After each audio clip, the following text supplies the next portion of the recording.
Now, these brothers actually burst into the scene during the lockdown. Obviously, lockdown happened in 2020, right? They burst into the scene with songs like Akata 4, Sorry, Condemn, and a couple of others. These particular people, they are not a group, it's actually a movement. It's made up of Reggie Osei, J Bad, Okenneth, Kweku DMC, City Boy, Kawabanga, and a couple of people. People actually thought Yao Tog was actually part of the Asakaa boys, but it happened that he wasn't part of them. Welcome to Full Access. My name is Reginald Amar, and today we are honing in on Asakaa, the new facelift of Asakaa, because we believe Asakaa has died down, right? Now, these brothers actually did a lot for the music scene in Kumasi. They actually tried their best, did all they could to actually take African drill from Ghana to the shores of other countries and other continents and all of that. They actually did a lot, and it was during lockdown. One could actually argue that during lockdown, people are bored and all of that, so it's easy for people to consume music. It's easy for people to actually follow trends and all of that. But the thing with the Asakaa boys was that it was very, very odd. These brothers were actually from Kumasi, and then they were actually Akata people. When they say Obi Oya Akata, Obi Ope guy, Obi Oya you, basically that is, to my understanding, that is how I understand it, right? And this was actually working for a lot of people. It got to a point in time, people were actually making fun of them. There was this popular line by Okenneth on Akata was Santa America, Kumerica, Fonina, me blood niggas. Bro, everyone was actually going crazy on Twitter when they released that, and people were actually even using it as memes and all of that, which I thought was very, very interesting.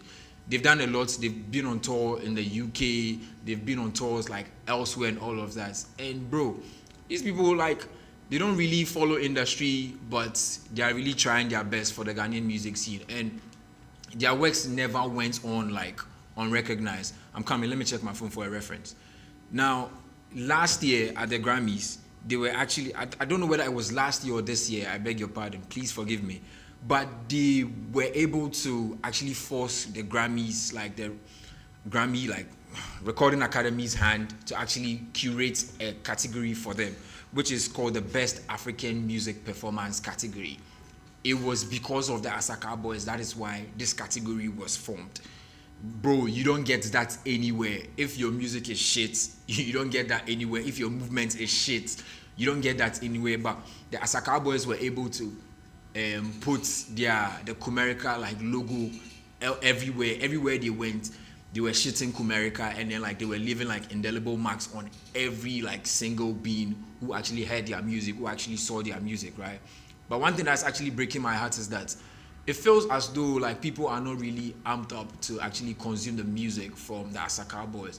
Now, Asakaa wasn't only music, it was a movement, and it feels as though right now people don't even fuck with their music anymore, because bro, I don't see people actually ready to consume music from Kweku DMC. I don't see people actually ready to consume music from City Boy, which I feel amongst all the Asakaa boys, he shine, but that be my personal opinion. I feel say he shine lines, most of them be whack, right? I don't see people actually amped up to consume music from Chico God. I don't see people amped up to consume music from Reggie. The only people I feel people actually amped up to consume music from them are J Bad and Okenneth. It's just these two people. Sometimes Reggie might actually qualify, but J Bad and Okenneth, people actually talk about them a lot, and people actually are excited to receive new music from them, right?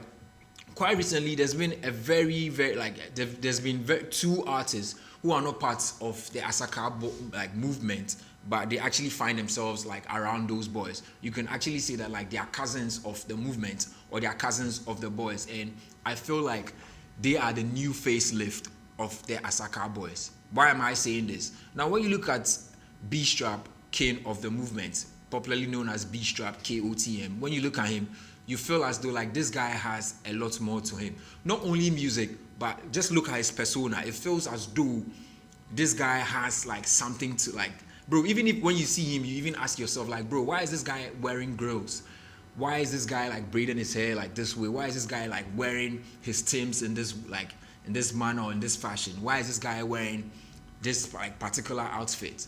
Why is this guy even putting these lines and these lyrics in in his delivery and all of that. Why is this guy even doing certain things?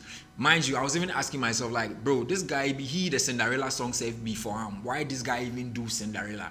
And even quite recently, he's actually dropped a song featuring FulLCircl.Africa, which is actually going like crazy. This guy wakes up every morning and he just tweets once in a bubri, which I actually feel like it'd be very, very awkward. But then once he tweets that and you know the music, you actually fuck with it and you be like, yeah, this guy is actually doing his own PR. He and I, they doing your own thing. The second person is Xlimkid. Now, last year they released Pain and Glory. He released that EP with Kenneth, right? And I feel like the two of them actually complement each other very, very well. Why am I saying this? Xlimkid comes from the melodic rap background, and Kenneth seems to, he doesn't find himself in a box specifically, but every box he finds himself in, every bag he finds himself in, he tries his best to actually body that bag. Kenneth is actually one of the members of the Asakaa boys whom I feel like he's like extremely talented. Wherever you go put Kenneth, the boy go deliver. And he and Xlimkid being on songs like Lonely Road, Yanko, and then like a couple of songs on that particular EP, I felt it was more or less like Batman and Robin, or maybe Kobe and Shaq way back then, like the 2000 and 2001 era of the Lakers. It was very, like, listening to that body of work was very, very, very awesome. And quite recently, Sarkodie just released Championship, right? An EP where he featured just a small fraction of people. He only featured, from the Asakaa lot, he featured Beeztrap KOTM, which actually is one of the songs that people really, really like, right? I mean, I was mentioning something about Beeztrap's like lyrics, some of the things that he includes in his lyrics. How can you say like Shian Fakra and from Abefa? Bro, like these are things that when you even hear them, you're like, hey, Charlie, how did he even sit and actually think of these things, right?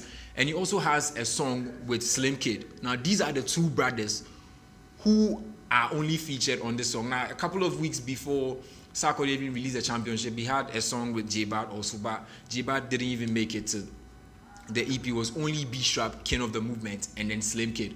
Xlimkid was on Trauma with Sarkodie, which I thought he did very, very well. It felt as though Sarkodie was actually picking the instrumentals to fit the styles of these artists, as opposed to they actually adjusting themselves and they actually adjusting their delivery to fit landlord Sarkodie. But it felt as though Sarkodie was like, nah, bro, these brothers actually, they do something very, very crazy and make a, like, let me just adjust myself a little bit. Let me tell Emoji to cook up something like real, like hard to fit Beeztrap style. Let me tell like this producer to actually cook up something very, very crazy to fit Xlimkid style. This is my opinion on why these guys are the new facelift of the Asakaa boys, because, bro, I feel like Beeztrap can even like act in like a movie. When you look at Beeztrap, automatically your mind goes to a classic Wu-Tang era. You actually see him and then you see Method Man. Maybe I might be reaching, but I really and I strongly believe that Beeztrap and Method Man are alike in terms of style, in terms of how they even look, in terms of like how they even like how women even drew like over them and all of that. And then Xlimkid, on the other hand, I feel like, bro, like this guy actually has something, and it's the two of them who have sort of brought a breath of fresh air to the Asakaa boys.